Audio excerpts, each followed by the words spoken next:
Entre capotes e muletas, dando a lata, xarrete de tenreira con castañas e reducción de mencía, chourizo de polvo ou harmonía de outono sobre solombo de tenreira son só algúns dos nomes sobre os que discorrerá este ano o Chantapas. Suculentas denominacións para a tapa tradicional e a tapa innovadora coa que concorrerán os 14 establecementos hostaleiros da localidade nunha nova edición deste certame que arranca mañá con moitas novidades.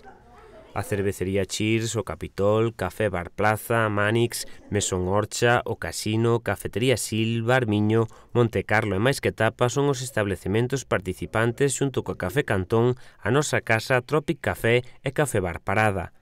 Para participar no concurso no que o público elixirá a mellor tapa en cada unha das categorías, tradicional e innovadora, non teñen máis que acudir dende mañá venres e durante esta fin de semana e as dúas vindeiras a estes bares e restaurantes e recoller os seus pasaportes para poder participar.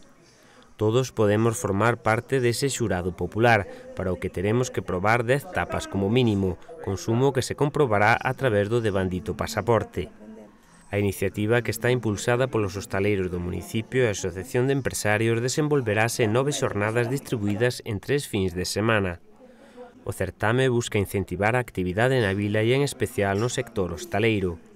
Como novidade, todos os establecementos ofrecerán este ano unha cervexa artesá galega e, ademais dos habituais sorteos de diferentes produtos entre os participantes, haberá outro paralelo, xa que cada establecemento repartirá rifas para optar a diversos premios. Non hai excusa se queren ocio sen saír da vila as vindeiras 3 fins de semana.